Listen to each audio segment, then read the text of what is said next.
श्री गणेशाय नमः। श्री सरस्वती नमः। श्री माता पिता चरण कमलेभ्यो नमः। श्री गुरु चरण कमलेभ्यो नमः। श्री राधे मेरी स्वामिनी, मैं राधे जी की दासी, जन्म जन्म मोहि दीजियो, श्री वृंदावन को वास, श्री वृंदावन को वास। आप सभी भक्तों को मेरी तरफ से जय श्री राधे, जय श्री कृष्णा। आज कार्तिक मास का चतुर्थ दिन है, जिसे करवा चौथ भी कहते हैं। इसी करवा चौथ के पावन अवसर पर मैं आपको करवा चौथ की पावन कथा सुनाती हूँ। कार्तिक कृष्ण चतुर्थी को सौभाग्यवती स्त्रियां सुहाग, पति के स्वस्थ, आयु व मंगल कामना के लिए यह व्रत करती हैं। यह व्रत सौभाग्य और शुभ संतान देने वाला है।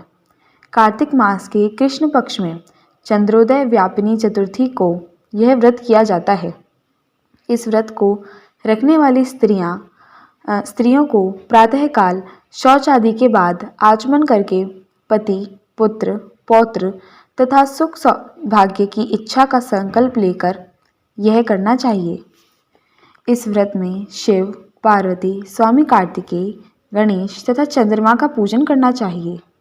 चंद्रोदय के बाद चंद्रमा के दर्शन कर अर्घ ध्यान देकर ही जल व भोजन ग्रहण करती हैं। पूजा के बाद तांबे या मिट्टी के करवे में चावल, उड़द की दाल, सुहाग की सामग्री यथा कंघी, शीशा, सिंदूर, चूड़ियाँ, रिबन तथा रुपया रखकर दान करनी चाहिए तथा सासू जी के पांव छूकर फल, मेवा व सुहाग की सारी सामग्री उन्हें देनी चाहिए। इस व्रत के महात्म्य पर महाभारत में एक कथा मिलती है कि एक बार अर्जुन नीलगिरी पर तपस्या करने गए। द्रौपदी ने सोचा कि यहाँ हर समय अनेक प्रकार की विघ्न बाधाएं आती रहती हैं।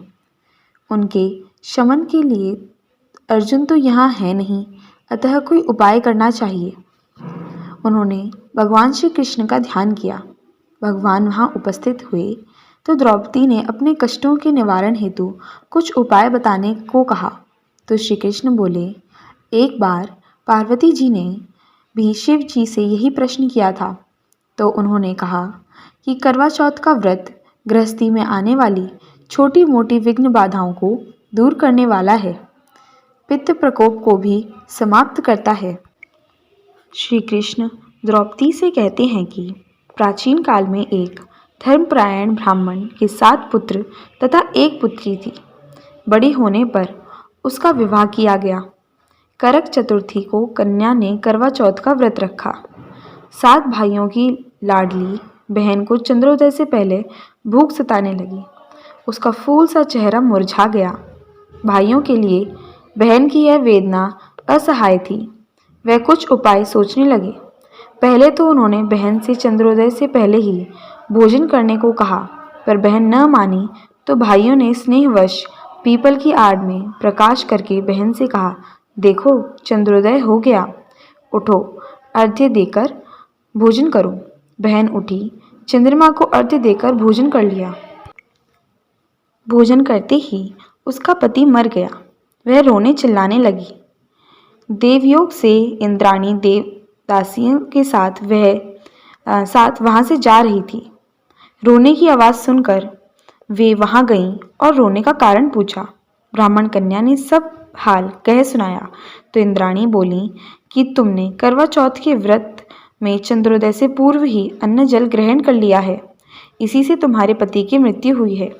अब यदि तुम मृत पति की सेवा करती हुई 12 महीनों तक प्रत्येक चौथ को यथाविधि व्रत करो, फिर करवा चौथ को विधिवत गौरी, शिव, गणेश, स्वामी कार्तिकेय सहित चंद्रमा का पूजन करना। चंद्रोदय के बाद ही अर्घ्य देकर जल अन्न ग्रहण करना, तो तुम्हारा पति अवश्य जीवित हो उठेगा। ब्राह्मण कन्या ने अगले वर्ष पुनः विधि से करवा चौथ का व्रत किया। व्रत के प्रभाव से उसका मृत पति जीवित हो गया।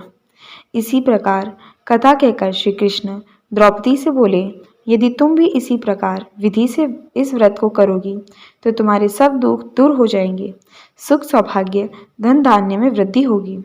द्रौपदी ने श्री कृष्ण के कथानुसार करवा चौथ का व्रत रखा। उस व्रत के प्रभाव से महाभारत के युद्ध में कौरवों की हार तथा पांडवों की जीत हुई। यह थी करवा चौथ व्रत की महिमा। यदि आप सभी ने अभी तक हमारे चैनल को सब्सक्राइब नहीं किया है तो अवश्य कर दें। यदि आपको यह कथा अच्छी लगी तो इसे लाइक भी करें और अपने मित्रों के साथ शेयर भी करें, ताकि सभी भक्त, सभी लोग इस व्रत की कथा का लाभ उठा सकें। धन्यवाद।